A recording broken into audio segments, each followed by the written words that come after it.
Pada proses pemurnian nira dari penggilingan masuk ke dalam timbangan nira dengan kapasitas 5 ton untuk ditimbang, nira kotor hasil penggilingan. Kemudian nira ditampung ke dalam bak nira mentah, ditimbang, dan ditambahkan asam fosfat pH-nya menjadi 6,5 untuk mengetahui campuran bahan-bahan kimia.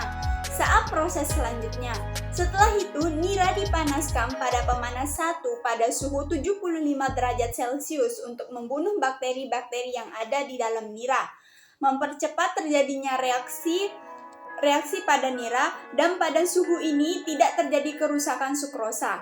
Depakator 1 dan 2 untuk mencampur dengan susu kapur pada saat pemurnian nira dan menjaga pH sehingga sukrosa tidak rusak akibat adanya asam serta mengendapnya kotoran yang ada di dalam nira. Setelahnya masuk ke dalam peti sulfasi untuk mencampur dan mereaksi nira mentah terkapur dengan gas belerang serta memucatkan nira agar dihasilkan kristal gula.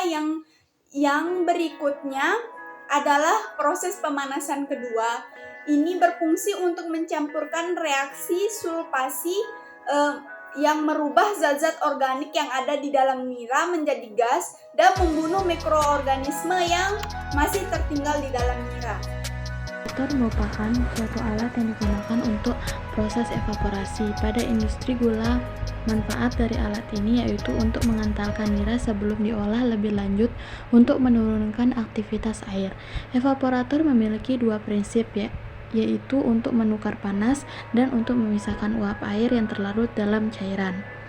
Jenis-jenis mesin evaporator dibedakan menjadi 3 jenis, yaitu Decreed Fired Evaporator merupakan jenis evaporator dengan cara mengapain langsung di mana api dan pembakar gas dipisahkan dari cairan mendidih dengan membatas dinding besi atau permukaan untuk memanaskan.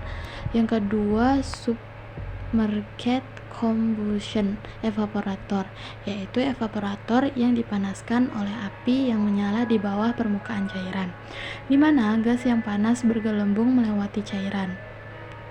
Yang ketiga ada Steam Heat Evaporator, adalah evaporator yang menggunakan pemanas steam atau uap lain yang dapat dikondensasi sumber dari panas, di mana uap kondensasi pada suatu sisi di permukaan pemanas dan kemudian panas ditransmisi lewat dinding ke cairan yang mendidih. Kerja mesin. Cara kerjanya ialah dengan menambahkan kalor atau panas yang bertujuan untuk memekatkan suatu larutan yang terdiri dari zat pelarut yang memiliki titik didih yang rendah dengan pelarut yang memiliki titik didih yang tinggi, sehingga pelarut yang memiliki titik didih 1. Pemekatan larutan didasarkan pada perbedaan titik didih antara at per zat. Titik didih cairan dipengaruhi oleh tekanan, dijalankan pada suhu yang lebih rendah dari titik didih normal.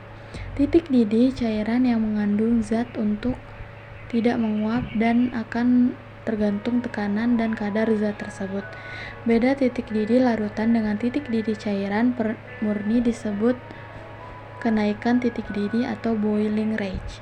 Kapasitas alat untuk evaporator jenis tabung dengan pemanasan uap, maka performa evaporator diukur berdasarkan atas kapasitas evaporator tersebut. Kapasitas didefinisikan sebagai banyak pon air yang diuapkan per jam agar dapat memindahkan energi panas sesuai dengan keinginan. Maka permukaan perpindahan panas evaporator harus mempunyai kapasitas perpindahan panas yang cukup agar semua reagen yang akan diuapkan di dalam evaporator dapat berlangsung dengan optimal dan menghasilkan pendinginan yang maksimal pula. Selanjutnya, saya akan memaparkan materi tentang mesin pengkristal gula aren. Kristalisasi didefinisikan sebagai proses bahan kimia diubah dari larutan cair menjadi kristal padat. Kristalisasi merupakan unit operasi yang penting karena proses kristalisasi mampu menghasilkan kemurnian produk sangat tinggi dari larutan yang mengandung sejumlah kotoran. Input energi lebih rendah dibandingkan unit operasi lain seperti distilasi. Proses kristalisasi terdiri dari dua peristiwa besar. Yang pertama, nukleasi atau pembentukan inti-inti kristal baru.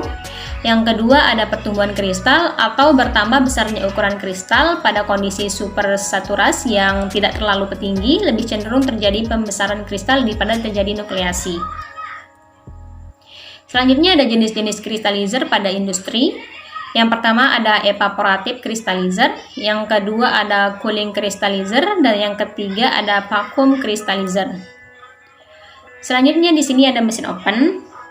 Cara kerja open pengering ini adalah dengan menerapkan proses pengeringan menggunakan panas sinar matahari dan udara panas, sehingga dalam mesin open pengeringan ini akan panas yang sesuai dengan sinar matahari dan hembusan udara panas yang akan membuat proses pengeringan lebih maksimal dan merata. Mesin open pengering yang dibekali dengan burner api high pressure dan juga kipas blower yang akan menyuplai panas dan sirkulasi udara di dalam open. Dengan panas dan sirkulasi udara yang pas dan ideal akan membuat proses pengeringan lebih maksimal dan lebih merata dalam waktu yang lebih cepat dibandingkan menggunakan sinar matahari. Di sini ada spesifikasi mesin open pengering, bisa kita lihat.